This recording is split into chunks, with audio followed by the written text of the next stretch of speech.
versus.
Hey, welcome everybody and Happy New Year. It is the end finally of 2025.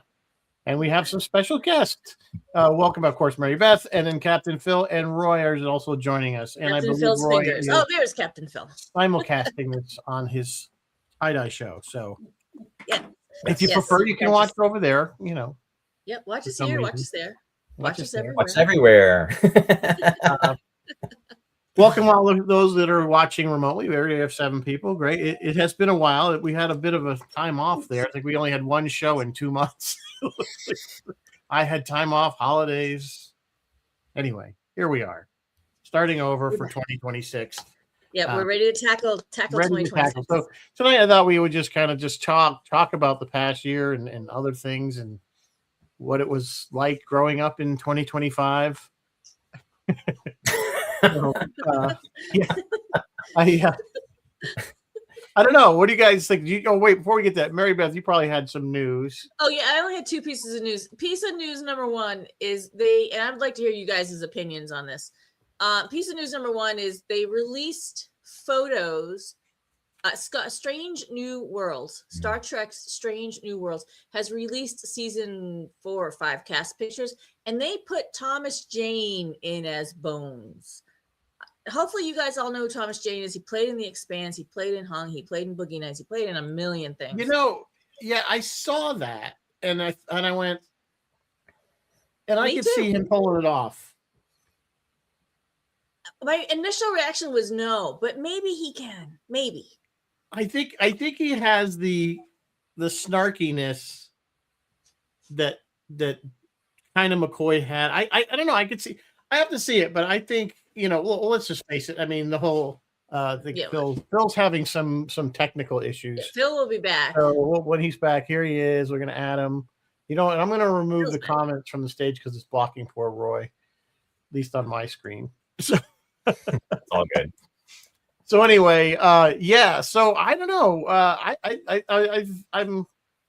I think there could have been a lot worse picks. Let's put it that way. Yeah, I suppose you're right. He's a pretty talented guy. He was great on The Expanse. Yeah. See, for me personally, I'm fortunate because I haven't seen any of those shows. So I will be going in fresh where I won't be envisioning him in a different role. Yeah, if you do see any of it, I'd be very curious to hear your take on it. They're only bringing him in at the very end. Like, it's not like he'd only probably had like 1 or 2 episodes, right? It wasn't like he's coming in for a whole season. I have no idea what I can't imagine he has much. I got the impression that they're just going to bring him in the very end, and I assume it's supposed to be the transition with Pike. Poor Dr. Piper's going to be left in the transporter pad. I guess he doesn't make it to the Enterprise. Who's that? Dr. Piper from Where No Man Has Gone Before, because he was. Doctor. Yeah. Was it Piper? No, Piper. Yeah, it was Dr. Piper. He was Paul Fix, who a lot of folks remember him and the Rifleman. He was.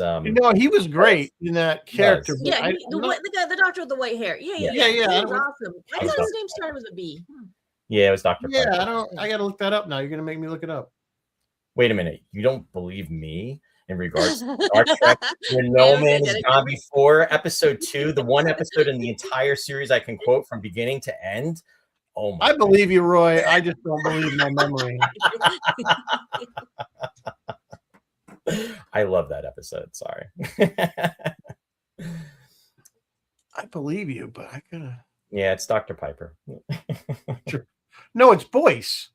Dr. Boyce, I knew Boyce. it started with a B. I knew it No, was. Boyce was in. Dr. Boyce was in the cage. I'm talking about Dr. Piper from Where No Man Has Gone Before with Shatner. Oh! With I thought- Sally and Gary. Yes, There was a- Gary Mitchell. Okay, Yeah, I now guess I'm not there was even. a I'm Dr. not even. Piper. Okay. I apologize. Okay. No, Oh, we won't get to that character. We're barely. Are you kidding me? We're barely getting to the main characters. You want to get to Dr. Piper? That's not gonna happen. Fine. Okay, I know who All you're right. talking about now. Okay, I'm sorry. I immediately when you said I was Randy, thinking Randy Boyce. Lee is defending you. He says, "Don't challenge Roy." If you were James, I would have been like, okay, but you know. Yeah. He knows If his you- stuff. If you ever watched, like I was saying, The Rifleman, he played the character of Micah, who was the sheriff on The Rifleman with Chuck Connors. He was, like he said, he was a character actor that was around. He actually did a Battlestar Galactica episode too, back in the day, the original Battlestar Galactica. I assume so. So anyway, Anyway, but I actually like Boyce better. Yeah, I I do. agree. I would have liked to have seen him rather than Mabenga. yeah, absolutely. I liked his sort of fatherly kind of character where he was like, I love that scene in the cage. Men will tell their is like the bartender best things they scene don't in the tell whole the doctor. That show. scene. In my opinion, when he's in there and he goes, "Is that ice?"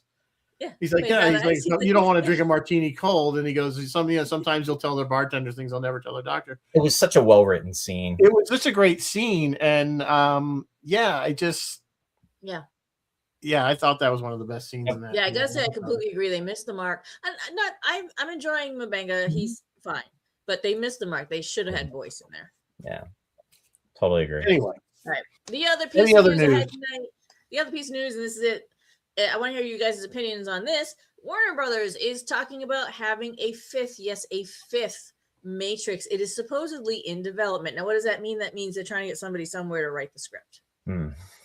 It will be helmed by at least one of the Wachowskis, but they will not be directing it as they usually do. They'll be like executive producing it. What do you think? Do we need more Matrix in our lives? no. I got Only 3 because- no's on that Only one. because it's going to be another money grab. And honestly, I haven't liked any of them since the first one. Yeah, I'm with you on that. I'm not. The second one was okay, and the third one's like, all right, we got to figure out. What was This great last about one the I thought Matrix? was- It wasn't great about aside from the fact that it was groundbreaking special effects and all that wire and all that stuff, and it was just an action packed. It was a really good movie. It was kind of fresh, in the sense that it was a relatively original idea, but it was the fact that you just kind of were left hanging, like you didn't know. I think a lot of these movies, they get popular and they kind of leave you with that. Well, you don't really know what happens next, and that's why it was used your own imagination, or you just don't know. Once they tell you, and it's usually lame. I don't know. That's why I didn't care for it as much. But they're always going to make a sequel if they make big money on something. Of course they are. Of course they Like are. you said, a Cash money grab. grab. Yeah, but I mean, it can be done right, as we saw. Aliens. Yeah, It can be done. The Godfather. The 2. Godfathers. the first 3 Star Wars. The first 3 Star Wars. Although some would And argue the even last then, one even was. then we didn't like Ewoks. We hated I was Ewoks. just We going didn't to say even like first 3 Ewoks. Star Wars, not to be confused with episodes 1, 2, and 3. Right. Exactly. 4, 5, and 6. We mean the first original movies, 70s. I meant the first 7 and original on. movie, Yeah, absolutely. Phil, you're awfully quiet today. They should make because I'm having connection troubles. They should make a Matrix style film where it's the reality of what will happen when computers take over, which is the reality is once artificial intelligence is here, it makes all the creative people in the world redundant, and all that's left, are these blank people who are just eating up the AI slop. So the Matrix, you don't need to have like 50 million guns fly out of nowhere, just because the computers want to keep us in energy pods or whatever. The computers could care less about us. I think the best movie to deal with computers becoming intelligent, and becoming self-aware is the one with Scarlett Johansson was the voice of the computer. Was that her? I think it was. I think it was her. Yeah. Yes, I saw it. It was quite good. Because they just left. They evolved beyond us and they took off. Yeah, she's You like, know, see, I'm out. and because we're not worth it. They're like the first ones in Babylon 5. We're basically like ants. Because they evolved. That's how I think about it. So this whole thing with Colossus, the Forbin Project, or the Matrix, or all these other, or even the Cylons in Battlestar Galactica. I mean, why bother? You're Cylons. Go and have a party. You have the whole universe to yourself. Just let the humans do their thing. That's I guess it's the whole Frankenstein thing also. Like we created it. The thing we create has to kill us, sort of idea. So anyway, that's my long-winded Matrix thing, and I'm just shocked that the Matrix is allowing me to stay connected to you guys tonight. Any minute. Skynet's going to shut you down any minute, Phil. It feels like the here and now, especially with everything with AI. I mean, AI is like everywhere, and I think like Skynet is just like laughing. It's self right now because it's the thing with AI, and I know a lot of people have a lot of strong opinions on it, and I think what people. It's those old memes like this is what people think AI is and this is what it really is kind of thing. And clearly it's in an infancy stage. And I agree with Phil. I think it's almost inevitable that studios are going to go to a computer generated everything. Yeah. Which is a shame in many ways, because I think that spark of creativity, I don't know if a computer will ever have that until it becomes conscious, and then we're in trouble. But there's a lot of technologies that's using it like what I do, that's just like, amazing what it can do, and improve your life in a good way. And it's not taking anybody's job, for instance, cleaning up garbled audio or video and stuff and cleaning it up so you actually can see something, that kind of thing. Not necessarily these horrible memes that we keep seeing with people with 8 fingers and, no feet and, these. Well, but there's a lot. I mean, I talked about this with Paul Levinson a while back, and I think the data processing aspects of it are through the roof. I think medical research, and that sort of thing, because the amount of material that can be covered in a quick manner will just increase. And it's kind of like, the James Webb Telescope. Like it really opens up the universe, sort of thing. And we're looking at it from, okay, well, now all these stupid memes are showing up on Facebook, so, but there's that other end of it. But that being said, I wish Carrie Fisher was alive to comment on the AI versions of her dancing on a beach in a bikini. I would love to hear what Carrie Fisher would have to say about that, because what she said about the parent who went to her and says, why, don't you think it was a bad thing that you were like in the bikini in Return of the Jedi?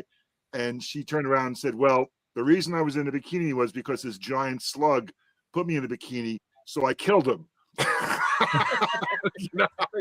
And that was that, because that's Carrie Fisher. And when you talk AI and creativity, that's the superpower that Carrie had. It wasn't the fact that she looked great in that bikini. It was the fact that she had a brain and a wit, and she could do that. And that's why little enclaves like this. Oh, she saved herself. She didn't wait for Luke to come save her. She saved herself. Both films. But the key what you're bringing up to fulfill, I think is important when we're talking about AI stuff, is that there's two sides to that coin. It's awesome that we could preserve an actor or actress, in a way that we can continue to enjoy their likeness and their performance in those characters, like say Indiana Jones or Luke Skywalker or whoever. But then you do have to look at the human side of that. In other words, the actor themselves, and are they being represented in a way that they would want to be, possibly. Yeah. So it's a very, the technology is always way ahead of legal and moral and stuff like that. It's the old, always ahead of moral. It goes back to what, Malcolm said in Jurassic Park. We're so worried about, can we do a thing? We don't stop to think, should we do a thing? Sure, yeah. And I think that's probably what, what AI is about. But people are always going to go where the money is, unfortunately. Yeah. And I just see it heading that way, no matter how much we fight it. I just see it's inevitable. I mean, it's really scary when you think about, if you get somebody basically that's going to do extra work. So they go and they do something, for that day, but then they're signing a disclaimer basically saying that their image can be utilized for future projects, and then they're not going to be compensated for it. And Right. that's for one person. And then, it just intensifies, and it's the money grab. Which is why I believe it was Denmark. Somebody can cross check me on that one, but I believe it was Denmark just passed a law. Your face is your own. Yeah, I mean, I think it's copyright. It's a copyrightable thing. Yep. And don't it's have to worry already about that. happened. Nobody Like knows people have tried to use dead actors' Mhm. image on for advertising. That the estate still owns that. Well, yeah, that's what I was starting to say. In Star Wars, like Peter Cushing, Moff Tarkins, yeah. They went on about using him and digitally recreating him, because I think the estate was mad. But then James Earl Jones had left a voice library, an audio library. So he could be Darth Vader forever. Darth Vader's voice, which makes me so happy. So it can go either way. If you give permissions, then it's great. This is Absolutely. kind of what my point is. I mean, there's a good and a bad. There's a side to both. So anyway, I don't want to talk about AI all night unless you guys do, in which case we could talk about AI all night. But I want to hear what do you guys. Right, I'm going to put you on the spot, and I didn't prepare you for this. So Who's that? What was we're going to do this. What was your favorite show or movie of 2025? And I don't mean season 3 of something and something new. Oh, sorry, it was season 2. Well, what was your season 2 of what?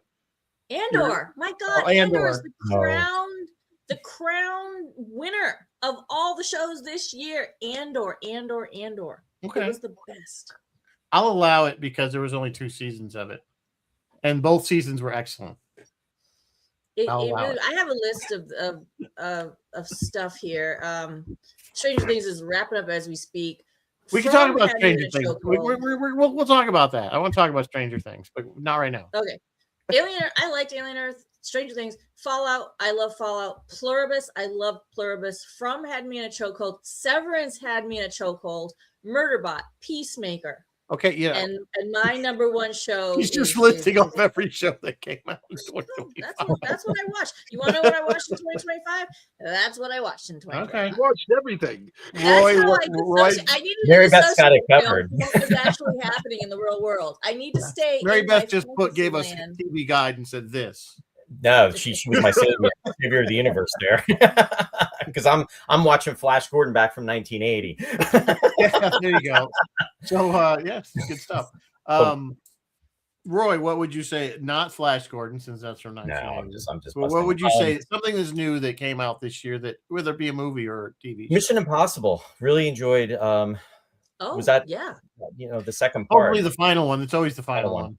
Yeah, I mean, I haven't thought seen that one yet. Yeah, it was very enjoyable. I thought they did a really good job with it, and I thought they really came together well with that. Did not see it, and I have to be honest with you, I haven't seen a Mission Impossible movie since the first one. Really? I get that, and now here's the thing: not to go off on down a. There's no hate. I just didn't watch them. I don't know. I mean, my big thing for Mission Impossible is, I mean, it's a 30-year franchise almost. Next year it'll be 30 years. I think it started in 96, if I remember correctly, with the first one. The movie, with the movie. It's a shame that it just wasn't called something else, because the stories are pretty solid, but what they did with Jim Phelps and, John Voight in that first one, to me, that was like sacrilege. I mean, at one point, I think I read that Greg Morris was in the movie theater and then he walked out maybe after maybe a third of it. He was just really frustrated. I mean, those characters to me are pretty sacred in the sense that, you know what I mean? We grew up with that stuff. It was on from the series was 66 to 73. Oh, the TV series was so good. And they even did the revival, and they even brought back, Peter Graves was in it. They had, Greg Morris, and then they had Phil Morris, and there's the Star Trek connection right there, because he was in Star Trek 3, and then he did Voyager. So, and then also the original series and the Miri episode, he was one of the kids. Yeah, he was one of the kids. Yeah. Yeah. So but I did enjoy the movie. I really did. I just kind of, again, with a lot of these reboots, I put it into a different place. I try not to compare, and then that's how I can get through it and enjoy it for what it is. Didn't really watch a lot of new stuff. Stranger Things, was watching that back in season 1 and season 2, then kind of fell off, and then so many years went by, and now I'm the thinking, kids are all what, 40. they're probably all grown up now, It's right? kind of why I wanted to talk about that separately, because I'm sure we all have opinions on it. And the last one, by the way, does drop tonight. The very final one drops. So thank you for watching us and not that. Instead of Stranger absolutely. Things. You know, Ryan is a fan of that show. And Yeah, my daughter was a huge. She was watching it way before I was. She was the one that kept telling me, "You're gonna like it because it's the '80s. It's when you grow up and blah blah." Yeah. So and I did enjoy it, but like I said, we're gonna put a pin in it for now. Phil, what would you say was your favorite movie or TV? Well, I'm sorry to disappoint. I didn't watch a hell of a lot of new things at all, and the new things that I did watch were tremendously disappointing. So I watched the new version of War of the Worlds, and it was terrible. I watched. I told you that. Yeah, I you know what? I bit the bullet. I said, "Oh, this is I'm going to try it," because I was sort of interested in going back and looking at the Tom Cruise War of the Worlds, which I kind of like really love, and I feel like it's underrated. I agree. And the TV series from there was like a combined English and French version of War of the Worlds also that sort of like just decided it was going to be terrible, and they were like 3 seasons in or something, and it just got ridiculous. There was a TV show, wasn't there? I thought at one time. Late 80s, I think, right? Yeah, was it 80s or 90s? Actually, there was a TV show for War of the Worlds, and it was like one of the shows that launched like the Paramount Network, I think. Yeah. And am I right, Roy? I think was it called War of the Worlds or something else? No, it was War of the Worlds. It was. It was. And it was based on the George Powell version, which is decent, but I think is like a product of its time. But anyway, this newest one was the one where the aliens came and they wanted our data, and they were eating our data or whatever. It was kind of ridiculous. Oh, is one with Ice-T or? Yes, yeah. Okay, yeah, I saw that too. Yeah, and it was bad. It was questionable. Well, we'll get to the worst. You'll have the opportunity. But then the thing that really disappointed me that was new, because I didn't really see anything else that was new that I liked. Although I have a little something in there. But I watched. I got MGM Plus, and I watched their version of Earth Abides, which is one of my favorite science fiction books from way back when. It's a classic. It's from 1949. It's a great novel. George R. Stewart wrote it, and it's a really, really great book. And they adapted it, and I thought this is the perfect sort of thing for a long-running series, like a streaming series. It's going to be perfect.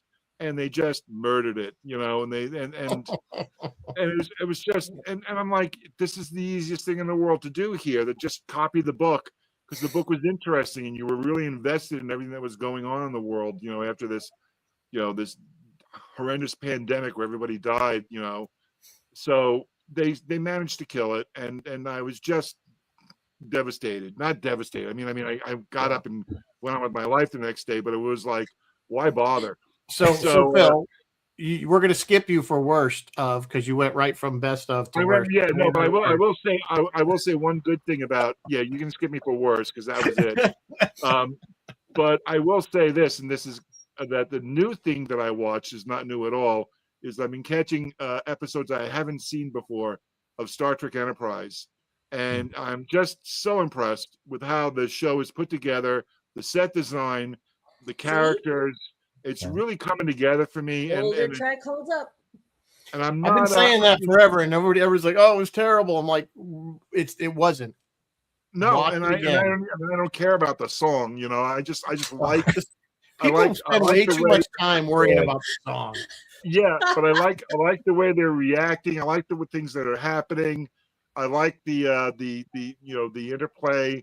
I love the Andorians' role in the show. I think the Andorians are flipping brilliant. Well, you know who that is? That's our good friend Jeffrey Combs. Once again, absolutely doing a phenomenal one of my favorite characters, which is Commander Shram in Star Trek Evolved. of all Star Trek, Yeah. he's like one of my favorite characters because he was just great. He is such a I good got man. him to sign. I got him to sign my an autograph that said to my favorite pink skin. He's so But yeah, good. he just owns that, and it really brings that race. It gives them, puts it in the proper spotlight the way Next Generation did for the Klingons. You know, and I feel like next generation. You know why though? That was again. that was the last show made by people that actually gave a crap and liked Star Trek. The 'Cause it was people Mike and writing Denise it, and the Doug. people working That on team. it, they liked Star Trek, and they had a vested. I had long conversations with Mike and Doug and Denise about that show because it's one of my favorite Star Treks and what they were trying to do and what their goals were. And God, if they had gotten to 7 seasons, I think it would have been epic by the end of that 7th season. Agree. Yeah. Agree. But Although they never got I I'm hoping still they do feel- the Archer Federation president thing, but that was just an idea, so I guess it probably won't happen because Paramount doesn't want to do anything good with Star Trek. Well, I'm really kind of you know what? Bring me back. I have something to say for the worst segment. So right. bring me that to that. That won't be about Earth Abides. My or War of the favorite. World. There was a lot of good stuff this year. I am watching. I got one more episode of Pluribus, and that is a very good show. I would recommend it. It does pull you in over time. It does. But is Fallout? And was originally, is that really season 2? Was it season 1 was April, right? No, but it was a year ago, April. You know what else came this year was season 2 of Last of Us too. Yeah, not nearly as good as the first season. I don't think we could talk about that too separately. I don't think the show is being held up well without Pedro in it. I know that's the story and I get all that, but I've never played the game. It just seemed like things lost its luster without him in it. Yeah, maybe. That's Anyway. my opinion. But anyway, yeah, I really love. But a lot of the stuff you did mention, Mary Beth, is good stuff.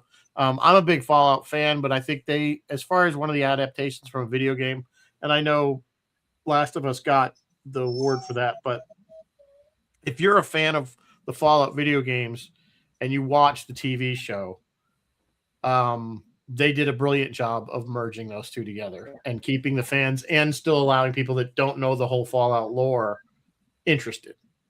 They're giving you so much backstory, more backstory than the games ever did, as far as what happened before the war. So anyway, that would be my thing. I don't want to take up. So we'll go with worst. I'll start with worst. And that was clearly The Acolyte, in my opinion. Really? Just Yeah. terrible. It was a struggle to watch that. It was just, and no, it had nothing to do with the whole LGBTQ thing going on in there. It was not Star Wars at all. And I felt cheated right from the get-go because we were advertised for Carrie Ann Moss and she gets killed in the first 10 minutes of the first episode. And I'm like, what a jip. That was just strictly bait and switch. So that would be my just for the worst of the year. And several episodes of Strange New Worlds would fall into the category. Yeah. So, but I know Phil loves a musical episode. So,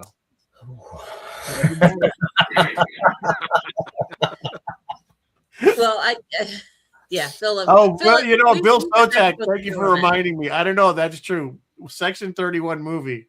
Oh, That was probably the worst. That might have been worse than the act. That was pretty bad. Bill Give me that one, Bill. Thank you. I tried to put it out of my mind entirely. Right? We repressed it. It's a bad memory. We repressed it. So I'll go Before I tell you my worst, I want to say hi to all our friends who have tuned in. I see Chris is here, Martin's here, Bill Sotak's here. Kent has said hi. How are you, Kent? I hope you're feeling better. Yeah. Upright, moving, taking nourishment. Yep. I saw Hola Pablo from Mexico is here. And John Capes is here. Martin's here. Randy Lee popped in at first. I think he may have left all by these now. people got nothing better to do on New Year's Eve. All these people with nothing better doing on New Year's Eve. They're not out partying. My worst, I'm afraid to say this because I love this franchise with all my heart, but my worst this year was Star Trek. Nothing they put out this year really rang my bell, like none of it. And Phil and I went back and forth. I didn't like the musical episode. Phil loved it. I'm not happy with any of it. It was also a retired music Kind of teacher. dreading So Starfleet Academy. yeah, you have to put that as kind of a caveat to his life. Yeah, I'm so disappointed. Yeah, I'm really. I really had high hopes really for Strange bombarded New about it. Worlds, and it actually, even in the first few episodes of the first season, I thought there was some promise, and then it just Well, went you off know the what? rails. We said that too about disco because there were a couple early season disco things that were like, okay, that's The not first 2 seasons of Disco That's were not that bad. at least palatable. the There one. was Yeah, still a lot of Magic to crying Make the going Saints on, but Man Go it Mad was wasn't great. horrible. But by the time they got to the Jason whenever the Isaac, 900 Jason, years, and that's what's when Jason's last name? He was great. Jason Isaac. Isaac, his last name is Isaac. Yeah, Yeah, he was. yeah, Great. he was great. And Rainn then it Wilson just was great. But this new show, the Academy, is taking place in that same Discovery, not only universe, but 90210 in space. timeline. It's in that 900 years in past TNG, and just from the trailers, we see a Dawson's female Academy. Jem'Hadar. They were all male. Why are they retconning again? They're retconning stuff again. On our last show, Rizzo, we talked about this. They don't respect canon. It's not that we don't like change, because Star Trek is known for change. It changed drastically from the original series to the next gen. But from the original series to the next gen, they kept certain things in place, certain rules, certain in-universe canon, certain in-universe things. I now agree. they're just There was blowing it up. references. Because I mean, the back in people the writing day- it, yeah, the people writing it just don't know the show and don't care. It's like they went and read some crib notes about Star Trek, and then they started writing screen. Maybe it's AI written. Maybe it's no one's actually writing. Maybe it's just AI writing. They that just stuff. take a lot of shortcuts. There's a lot of simple answers to complex things. They start and they like they don't like they're going to start this thing and then they don't know how to wrap it up, so they end up coming up with some stupid. Yes, they just found something. it's simple it's layout. getting to the point where it's like that Star whole Trek was concept just comes out of the that whole concept, that whole idea of the rejection of canon is coming out of the J.J. Abrams movies. Because I feel But at like those least- movies were really good-looking movies, but they completely rejected a lot of what Star Trek is supposed to be about. I understand what you're saying, Phil, but at least with the JJ Treks, they were very upfront. We're rebooting this with a timeline change. So there was none of this, because with Discovery saying, oh no, this is prime timeline. And it couldn't be. Nothing matched up. no. And every But new yeah, show, but at like- least and so at there least will I'll be give. And something there were for the older JJ viewers Trek had too. some No, redeeming it's qualities. It wasn't overall very good, but it wasn't a complete disaster. No, it like wasn't. this There were moments that were kind of fun, I guess, but Well, it their wasn't. casting was good. The music was good. Carl The Urban music was good. brilliant. Yeah. Especially the first movie. The music was he's a great composer. Absolutely brilliant. But there were things in those movies that just didn't they could have been it could have been a different movie. They just didn't seem like Star Trek to me. They didn't seem like the original idea, the Federation, infinite diversity, infinite combinations, that sort of thing. Well, I think they sort of use like the alternate we talked about timeline the as an wayside. excuse for that, though. So I am kind of like with Mike with that. And don't get me wrong, Phil. I am with you. I was not a big fan of those, especially when they could have gone in any direction with, the John Harriman character. That should never, ever, ever Good should have point. been Khan. Why would you do Good that? point. Yeah, And then no, at I the end of agree. the movie, then they even had, Zachary Quinto going, Khan. I mean, come on. Yeah, that was just cheap. No, That the was whole cheap. rip off, the whole reverse, the flip of. I Yeah. agree. I agree with there. So I'm with you on that about that, but I think they actually have more of a free pass with that because of the fact that they said that it was an alternate timeline. So it's like, okay, we can go in a totally different direction. Was I a fan of the movies? No, I wasn't. I mean, the third movie I think was the one that I liked the most out of the three of them, and that's the joke was that every single movie iteration of the JJ Trek, the Enterprise got its ass kicked to the point of destruction or near destruction.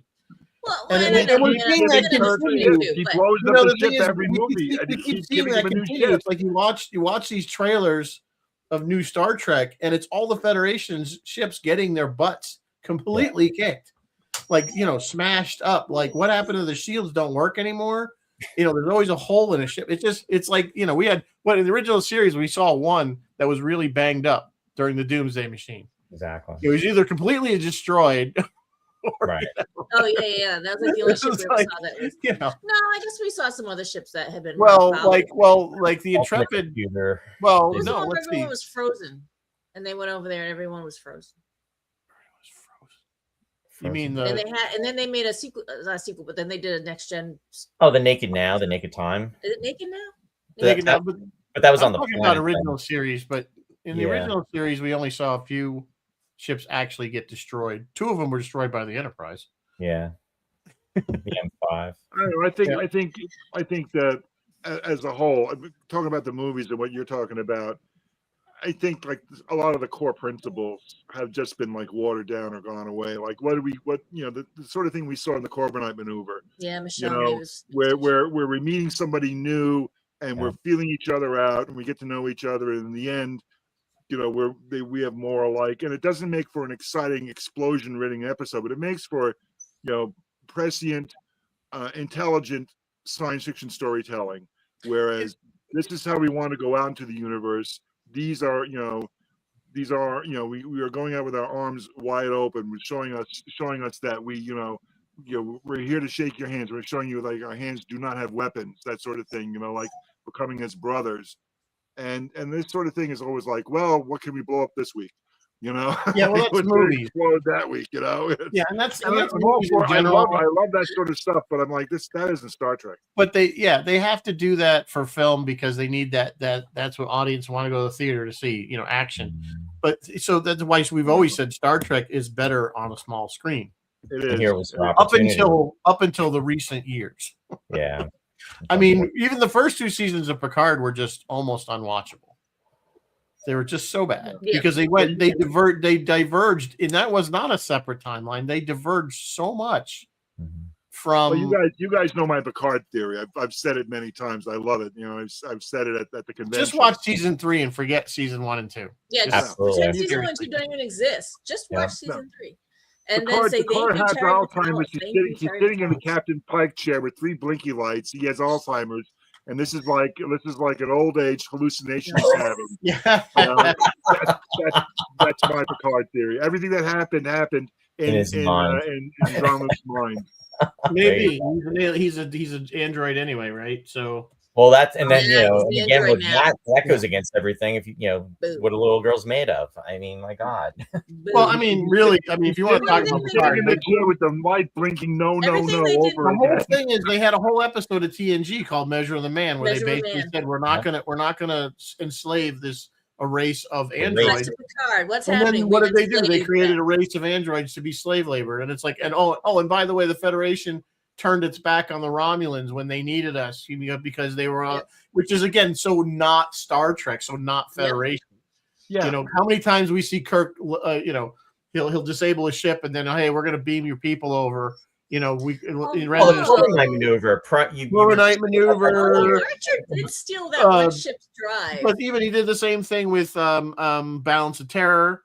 He's Yeah. like, hey, you know what? We're going to beam your crew over. No, he did it multiple times. And how about when Picard actually tried to help the and that- Romulans? You remember that one episode? I can't think of the title of it, but where they give them their engine core just so that they can help them, and then he even says to the Romulan commander, "Hopefully, this is something that is strengthening our unity between each other."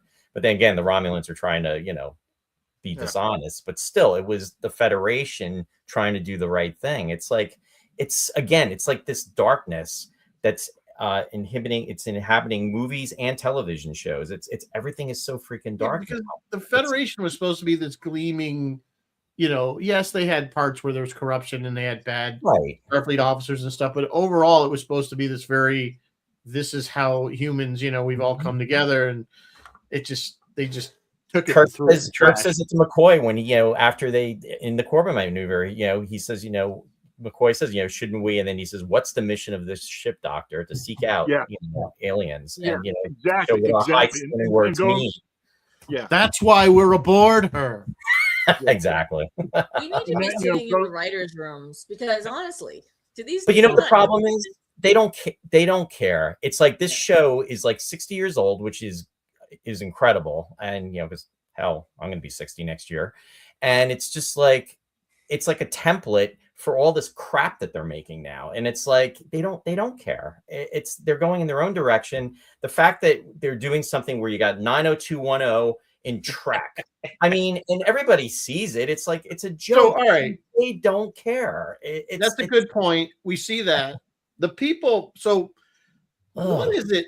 Here's a good discussion. I know this is kind of off of our 2025 roundup, but since we're talking about it, what demographic are they? They're clearly not going from us. Not going for us. So what demographic? Because really they have this thing of like this early 90s 90210 kind of theme, and I've heard that they're looking at like Buffy the Vampire Slayer is kind of a template for what these new, but that generation is aging out past. You know what I'm saying? So they're not teeny boppers anymore. No. That was 20 something years ago. Exactly. So what is it? Because you look at it, Buffy had a musical episode. Stranger Worlds hasn't. Buffy did a puppet episode. Now they're going to do a puppet episode. On, you know what I'm saying? They're you know what I'm saying? But there's a lot of parallels of the little kitschy stuff. But again, what was Buffy? 20 something odd episodes a season. Yeah. Not 10. Yeah, so Right. you could afford to have a musical episode. So You had who is 19 the other awesome demographic for this? It's not Gen Z, I'll tell you that. They don't give a crap about Star Trek. Most of them. millennials. Who's next after Millennials? millennials? But they were again, they were born during the 90s. They weren't old enough to watch that stuff. To watch You know it, what? yeah. I mean, I don't know. It's like a I'm trying to shocking figure out thought. who Gen these Z, people because think I'm they're Gen X. targeting. I'm 1971. I mean, yeah. I don't know. I don't know who they're targeting. If they think they're going to get young people in, like really young people, I don't know, man. I don't know. Well, I think in Well, Bill terms of saying his mid-20s daughter liked the singing episode, but is she a Star Trek fan in general, Bill, or did she just like that episode? I think they're throwing stuff at the wall to see what sticks in terms of the new audience. At the same time, they're serving the old audience because they'll know we'll buy anything. No, So, all right, here's a They're new gonna find show. out we're not. A new show, and here's the new show with the new spaceship. That's all right, not so the everybody's case got to run anymore, out and though. get the new It's spaceship. not. all I that would have stuff. agreed with you about that maybe 10 years ago. Yeah, Not five, now. five I think years ago. They But have lost They've that burned their bridges advantage with us. now. I think we were all too a little gun shy. Yeah. You're always going to be burning fans their of every bridges. show. You can make the biggest piece of crap show. There's going to be somebody that likes it. That's just inevitable. But it's how many of us like it. That's the key. And I think there was a time. You're right. You could plop the, and they Chris do. Rose says- You could put the chevron on a piece of dog poo, and somebody would buy it. Right. But and that's still the case. I mean, if you go to the conventions and stuff, you see it's just deltas everywhere. They're starting to put it all over the uniforms now. It's not just the communicator or the patch. It's like on the boots. It's on the phasers. It's on everything. It's overkill. I mean, the only like in regards to Star Trek, the last Star Trek incarnation that I watched from beginning to end, and I'll say pretty much was looking forward to it, was season 3 of Picard, just because I really liked Star Trek: The Next Generation. And I even thought that wasn't perfect. by it any wasn't. It definitely. I mean, that was definitely It fan wasn't really service. better than- means. I and mean, I had some issues, and I got dog piled on about it. People because they're like, "Oh no," I'm like, "No, there's still some stuff, there are especially issues with for it. earlier episodes that I had issues with." But they redeemed themselves. But the first 2 seasons to me was a bunch of crap. I mean, it just went against everything. Oh yeah, they're awful. They were totally awful. And they really were getting people excited. Thinking, what was it, Star Trek Legacy? I think that's what the working potential Yeah, they working wanted title was. That was never. They're never going to make that. No, absolutely And not. the joke is, and I That's feel also- bad. At Vegas, there's a whole table of all these fans, and they have posters and Yep. materials, and it's Star Trek Legacy, and they're trying to push it, and they're trying to get people to sign petitions. And I felt like going over, good on you, but you're wasting your effing time. And it's a shame because that's something that You know would what it probably. is? You know what it is? They think it's 1968 again, and they're they're going to get a letter writing Well, campaign. writing Well, you know, writing campaign. The precedent, modern though, guys, is time- we saw Anson on Disco, and we all went, "We want more of that, please," and they gave it. We to did, us. but Yeah. there was even more of And a then we more. went, "Not like that."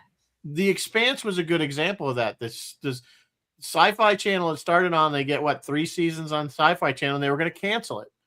And there was enough fan outcry that Amazon bought it Mhm. and did 3 more seasons. It was good. So it can work and it was good. There was good stuff. So it can work, but I just don't think with Paramount, they're just not listening to the fans anymore. They No. just don't care. They I, don't- I mean, if you want to go, if we're coming back to what's the worst thing, that sort of bleeds into what my worst thing is, which is I was incredibly disappointed and depressed about what CBS and these, and I don't even have all the the right companies together in my head, but now that they're There's just two now, I think. that they're merging and all these mergers, and they have to put in somebody from the federal government to oversee 60 Minutes and stuff like this, and I'm like, okay, so if they're gonna be like checking the content of CBS News, which I don't believe exists anymore, what does that say for classic Star Trek? Classic Star Trek was notoriously liberal, was notoriously accepting of racial differences and things like this. It's going to be gutted, and I feel like that's really what's going on here. And yeah, Star Trek is still making them money, but in the new world order, it's not going to survive. It's a good point, Phil, and I've always been amazed at how many bigoted Star Trek fans there are. Yeah, which should not ever have be. You ever watched the show? Together. How can you be a fan of this show and be so bigoted? I never understood that. Yeah. But anyway, and then I think that's like the worst thing is like when that happened, I said to myself, I think Star Trek, I think this whole thing is going to be dead because I don't see the way these companies are merging and remerging and this and that, the other thing. I don't see this as surviving. I see it as honestly, this doesn't push our party line, so we have to kill it. Yeah, and honestly, if they try to change it to fit, I'd rather have it die. Oh my God! Agreed. Yeah, I'd rather have it just kill it, let it die, bring it back when we finally the world comes out of its fever dream or whatever of craziness. It's just out of. I feel like we're in. I will add sarcastically that Red Hour. I will add sarcastically that the time has never been better for a seriously developed mirror universe Star Trek series. Did it perfectly. Anyway, so I want to do another thing I want to do before because we're getting close to the hour. Yes. Let's talk about one thing I wanted to do was just so you can think about it is what you guys are looking forward to in 26. Oh. Do you want me to tell you what's coming, and then you can tell me? But well, before we do that, I did want to talk about Stranger Things since it is the hot topic thing, and I'm enjoying the last season, but I'm a little bit like, like I don't know how you guys feel. I'm like, you waited 3 years was the last season or something like that. It was crazy, and I don't know why it took so long. I'm sure somebody probably has an answer as to what the reasoning was. These kids are like out of college and having children. And then I think there was a writer's strike. Funny because they're doing flashbacks to like that first season, and that one kid that was, not even really in the first season. They were such small children, and now they're practically adults. And she's married. She's married. Really in real life, she's married and she adopted some kids. Wow. So that'll tell you. But the thing is, it's like I think Stranger Things is a good example. We had a really good show, but I think they milked it too far. And we see this a lot of times. Again, they have a hit, and they don't want to let go of it in a timely fashion. A good example, Walking Dead is probably the most classic example where they ran that so far past its shelf life. It was ridiculous. I think I'd rather have a show end on a high than leave me wanting more than I don't even care what happens at the end anymore because it's just been going on so long. And that's kind of how I feel a little bit about Stranger Things, especially when the first few episodes, I'm like, I don't even remember what the hell happened 3 years. I don't remember, and that's the problem. We've talked about this before with the newer kind of way of doing things where we get 10 episodes and we wait 1.5 to 2 years for another season is you kind of lose interest. We were talking about growing up in the 70s and, you had your shows and there were 20 something episodes. Well, that's half a year. Yep. And then you had a few months off and then the next season started. Yeah. So it was all still very fresh in your mind because you probably were watching the reruns over the summer anyway. Yeah, literally it was like a 4 months tops because the shows would end in May, and then by the middle of September was the break, and then you go back to school and your shows start. Yeah, yep. Absolutely. And we don't have that anymore. We just have this. We get 10 episodes, hopefully good ones, and then we wait, and it really started with The Sopranos. Yep. I think was one we were talking. It was one of the first shows that did that. Exactly. But at least even in The Sopranos, what 7 seasons and ended it. Yeah. They could have kept going. Well, yeah, But they- this is only 5 seasons and I think the Duffer Brothers had a plan. I don't think that long gap was completely planned for them. Well, some of it was COVID. I know they had one gap but you can't blame COVID anymore for this stuff. We're Yeah, 5 no, past, it's 4 or 4 5 years years past that. past. So anyway, that's all my opinion. I want to talk about Stranger Things. I think it's kind of like I think it needs to end. I know it was a Well, big it is. cash It's gonna cow for end Netflix, tonight. and it ends tonight. It ends tonight. It better end good. It ends tonight. Duffer Brothers, this thing better end well. So, Although I have all right. faith in Sean, what's his name, the director, because he did all the Deadpool stuff. I have faith. in him. yeah, I it looks apologize like for it my dog. looks like it's going to be good. We'll see what happens. Also, Fallout 30 is the 3rd episode for season 2 drops today too. By the way, just I'd throw that in there. So all right. So what? Mary Beth, what are you looking? I watched the first episode of Fallout, and then I was like, eh. So I'll have to give it another It's fine. chance. You know what? I just feel like if you don't give it a few episodes and see if it pulls you in. If it don't, it don't. It's I don't only, take it I too only serious. know about it because my students love Fallout. Pokes When fun I at was itself teaching, when I was in still many teaching, ways. They love that game. So yeah, it's a good game. Games it's multiple. But anyway, so Mary Beth, what are you looking forward to in 26? I don't know. I will tell you what's coming. I don't know what I'm looking forward to. I apologize for my dog. He's being a little bit. In 2026, we've already seen ads for Disclosure Day. We're going to get another Spider-Man. We're going to get Supergirl. We're going to get Avengers Doomsday. Those are the big ones. Oh, we're going to get another Avatar. Oh, and we're going to get Mandalorian Grogu. Of all this stuff. Oh, and we're going to get Super Troopers 3. Of all this stuff, I think I'm looking forward to Mandalorian and Grogu. I don't know what else is going to be on TV. I don't know what shows are coming. But I'm not going to lie, guys. I don't have high hopes for any of that stuff. I just don't. I don't know why, Mandalorian, but- we'll see what they do with. Yeah, I'm kind of Disney's had a kind of a crappy track record. Not as bad as Paramount, but not great. I am looking for actually one of the things that should come out hopefully in this next year should be another season of For All Mankind. And its sister show, which I don't remember what it's called, but it's basically the same story from the Russians' point of view. Okay. So it should be an interesting. So that I'm kind of looking forward to. As far as movies, there's just nothing. It's out there that's gotten. Did you that hear I about? have any- Huh? Did you hear about Blade Runner 2099? I had That's heard coming out that May. batted about, but I don't know. I don't know if they're gonna Do that? do that or not. You know, there's so many things, and Disney's classic for saying, "Hey, we're gonna do this," and then Yeah. it happens. Yeah. So they have, you know, the thing is with that Star Wars franchise, they have so I don't know why they can't get their act together. There's so many things that they could do, and just get away from the whole Skywalker, like, you know, that whole just do something like they did with Andor, do something like they did with Rogue One, which is essentially Andor, you know, prequel. Stuff like that we know they can. There's plenty of material there. You know, The Mandalorian, the first 2 seasons were really good. Just get the writers going, man. I mean, get people that are excited about the franchise to write the stuff, not Is there anything? just some cheap person off the street that was worked for peanuts. You know what I'm saying? Is there any more planned Timothy for Zahn. Andor? Get Timothy Zahn in there. They can't because they ended it because the Andor ended right at Rogue One. Oh, it did. Okay. So pretty much like, you know, days Yeah. before that movie started. Gotcha. So they purposely originally Andor was supposed to be more than one season. Supposed to be like six seasons or something like that. And they realized that we were going to get funded for that. So they compressed. That's why they especially they jump 3 episodes and then they would jump a few years and then 3 episodes and they jump a few because they were literally were cramming 6 seasons into 2.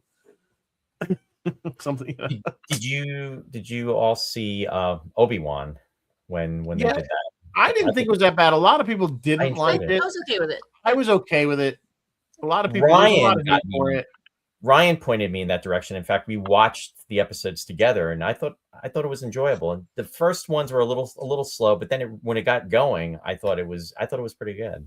Yeah, there's always Star Wars has probably the worst fan base when it comes to the hate and the toxicity. Believe it or not, even worse than Star Trek. Star Trek's pretty bad. Star Wars, it gets pretty ugly. Which is what the showrunners and the directors and everything of Acolyte were blaming that on why their show got canceled. Their show got canceled because it was bad and nobody watched the final episode.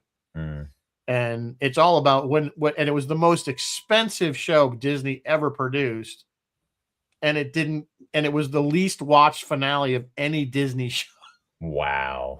So, I mean, the writing's there on the wall, whether, and they're just playing, because people were just so toxic towards it. And I'm like, there was a lot of toxicity, but part of it was justified.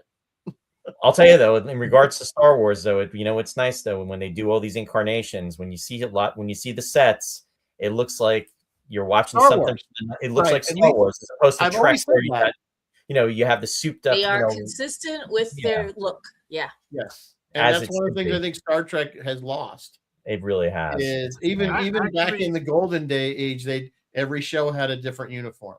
Yeah. Actually, speaking of Star Wars, did I misread this? Are they releasing the original Star Wars Yes. without the special edition stuff in 2026? Is that going to happen? 27. Yes. 27, yeah. To celebrate 27, because it'll be the 50th anniversary. Yeah, Yes, they're going to yeah. re-release it in theaters. Yeah. So now, could they pull that back? Sure, but that's what they're saying right now. So, and like Roy was saying before we came on, I hope they produce even if it's a limited run Blu-ray, so that we can own that and keep it. Because I've pretty much been buying a lot of shows that, especially if it's available on Blu-rays, I'll buy it, and just because I don't trust streaming services to keep anything. Exactly. They were saying Babylon 5 is Yeah. disappearing from streaming service. That was another one they said that's on the chop block. So if you haven't watched or you don't have it, you may not get to, it's not going to be easy to find. Yeah. Let's put it that way. Well, real quick, Rizzo. Speaking of satisfying endings, wouldn't you say that Babylon 5 was the one series that really did end on a satisfying note? I mean, is that something you would? Except for the last season. Yeah, they should have ended it at season 4. And then they brought in that last season where he was president and everything, and it was forced. It felt forced. It wasn't horrible, but that was again, that was again like a corporate interference right going on there, which is like the bane of Well, our I think existence right now. what they did with Babylon, the mistake they made is they wrapped up too much stuff too quickly in season 4. All of a sudden, the Shadow War's over, and then right after that, the whole problem with Earth wraps up very quickly. Whereas they should have made season 4 all Shadow War, and then season 5 the whole issue with Earth and getting rid of the corruption there. So that's my opinion, but we can talk about that a bit. All right, we are nearly on the last thing I want to do is we've all grew up in the 70s, and what was your favorite Christmas present or Hanukkah present or whatever holiday you were celebrating? I'll start with Mary Beth. That's a good question. I need to think about it. But I bet I did not get any of the same stuff you guys got. I think that was just when you're in the child in the 70s, gender was a thing. So I got a lot of freaking baby dolls and Playhouse and that kind of shit. That's what I got. So I didn't really get. But was there one even doll? I mean, did you want the Star Trek toys? Oh, I got Bionic Woman. No, you know what? I got Star Trek books and I really enjoyed it and read the hell out of those multiple times over and over again. My favorite stuff was books, but I did get a Bionic Woman doll. She's somewhere. I might have her somewhere. Jamie Summers. Jamie Summers, yeah. But yeah, I can tell when we're on Captain Phil's show on Friday night. Yeah, this is like a teaser. And I can already tell it's going to be, I'll be the token female. And I'm going to be like, I got a place. I got a Barbie dream house. And you guys are going to be like, I got this cool G.I. Joe thing. That's how it's going to go. There were some cool toys. Roy, I know, but go ahead and tell Roy because obviously they weren't on the. Yeah. What was yours? It was the Mattel Eagle, 1976. Yeah. Yep. Based 1999. Yeah. Absolutely. That was a really cool toy. Really and it was one of the better ones. I didn't have it. I didn't get it. Like I said, I was only in first grade, so it was like your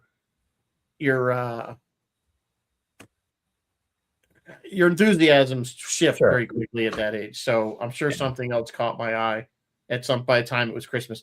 I think I'll let Phil go. You're a little older than us, Phil, slightly. So would you? I'm very old. That, Mason? First of all, I'm actually want to save mine for Friday Night Freeform. Oh, all We're going to right. talk Well, about we this. might have different I have audience. a very You specific. can save it. I have a very specific thing, but I will say that it's not a toy per se. It is something that falls into the realm of childhood, but it wasn't an actual toy or a playset like that. Schroeder's little piano. So, but also for Friday Night Freeform, I'm hoping that Mary Beth isn't the only woman that's going to be there. I'm pretty sure my friend Anne Marie is going to be there as well. So there will be a small sisterhood. Hopefully, if Anne Marie shows up. All right. So, but Sisterhood of I the have Raggedy invited Man Roy. doll. Yeah, Yeah, I you extended. invited Roy, and I invited. Sorry. I invited Roy. I invited Warren. I invited Bill Latham, and then and a couple of the DJs from WUSB as well, including Chris, who loves Mary Beth. Whenever Mary Beth is on my show, Chris is like, "I love that Mary Beth." Oh, am great. I So this is finally going to Chris's meet big Chris shot. now? Yeah. So yeah, he's a big Mary Beth fan. So that's what he wants for Christmas. So there you go, Mary Beth. You still got it, kiddo. But yeah, I think yeah, you know what? I will give you one. I will give you one thing. This is my second best Christmas present that I got. When my parents are still alive, because my mother died when I was pretty young. But it was either a couple of Christmases before she died. She got me a Sears boombox, cassette boombox, and the speakers detached. And I think I still have it, and I put it up on my shelf. It's just like shelf art now. It actually, the radio still works. The cassette broke, of course, because the cassettes never really, lasted. I believe it took like either 6 D cells to run on batteries. But the great thing about it was I kept using it. And I was able to attach a preamp to it and play vinyl records with it. So I only had a record player, a turntable, and this boombox, and I was able to get like a preamp at Radio Shack and play my vinyl, which was amazing. So that was a great gift. But there was something else I'm holding in reserve for Friday night, and show up and be amazed and astounded, and probably disappointed at the lameness of it. But we'll see. And it's not a Star Trek toy, and it's not a toy. That's the other thing. It's not a toy. But anyway. Okay. For me, God, I got some neat stuff over the years. The obligatory railroad, the train set, HO set and stuff like that, and AFX cars. But I think it was around 1978 or 79. Among the Star Wars figures that were obviously very precious to me, and I still have every single one I've ever owned. They came out with this toy called Big Track, and it was like a 6-wheel tank, not with tracks, but it was just 6 wheels, and you could program this thing. And my dad even sprung for the trailer. It had a trailer that was extra, and it would connect onto it, and you could program this thing to go around so far. It was, I guess, it wasn't by feet; it was by lengths of its own length. So you say you wanted to go 10 lengths and then turn 90 degrees and then go so far. And it had a laser cannon on it that fired and made song. And then you could have it dump whatever was in the thing. Look it up. It's called Big Track. And it was the coolest thing.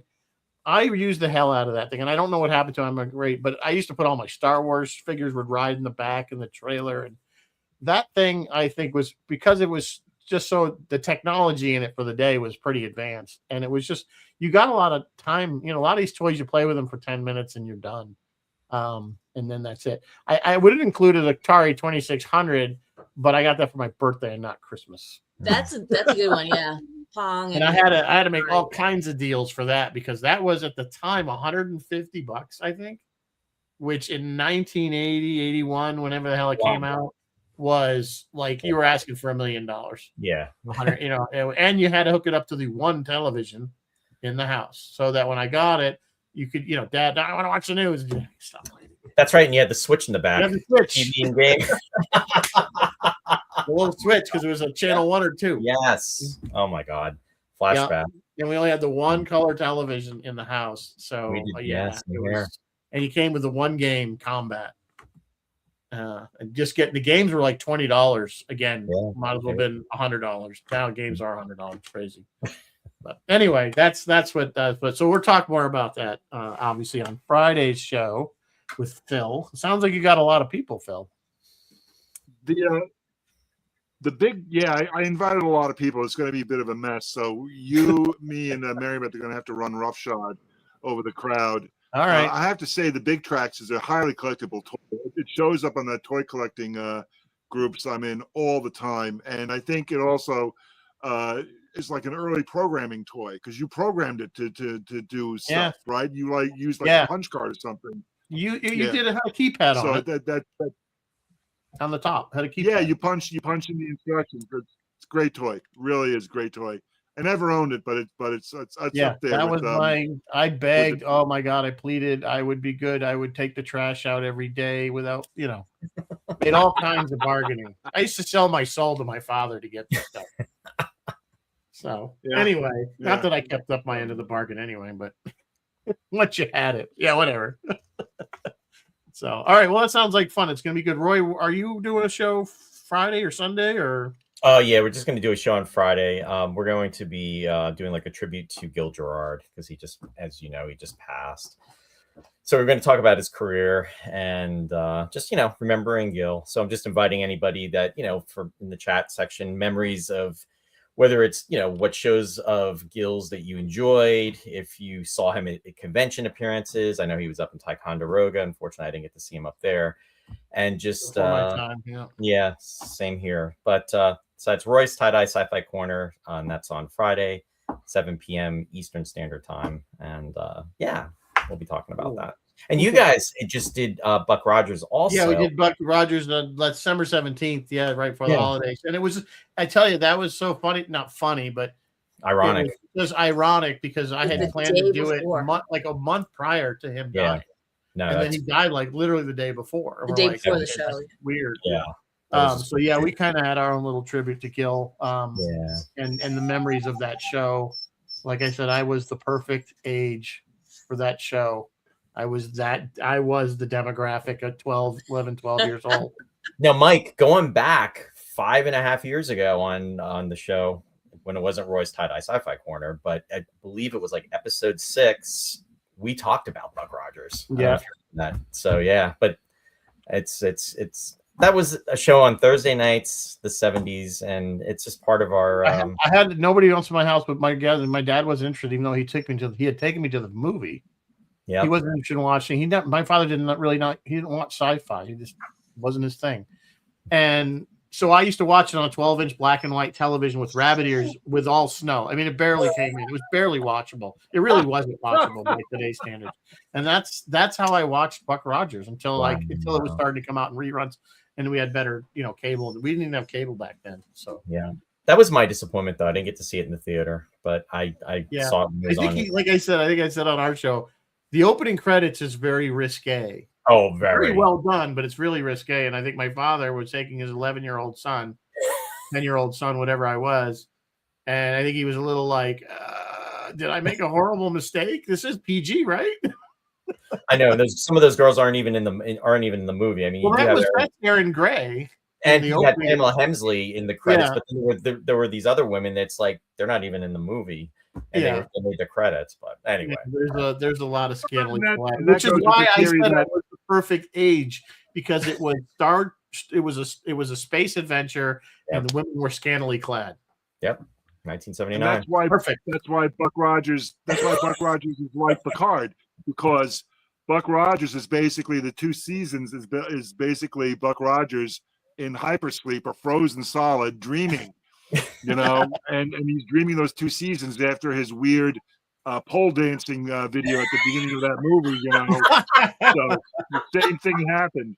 So that's it really. He's really Roy, he's really just still out there in that space shuttle floating around. He's out there in Ranger 3. Ranger 3. Out cloud, the cometary Oort cloud or something. He's passing the Icarus as it's on its way back to the planet of the Apes. In the compact starship. All right. On that note, it was a good show, guys. Thank you for coming. Thank you. On your New Year's Eve. please, if you are going out later or whatever, be safe. You know, Yeah. and drink responsibly. Blah blah blah. You've heard it all 1,000 times. I'm guessing if you're watching this show, you're going to do what I do and go and watch television until about 10 o'clock and then go to bed. And then zonk off. Yeah. So on that note, Yeah. Happy New Year to all of you. Thank you for coming. And of course, live long and prosper, and may the force be with you always. Happy New Thanks for Year. inviting me. Happy New Year, everyone. See you next year. See you in 2026.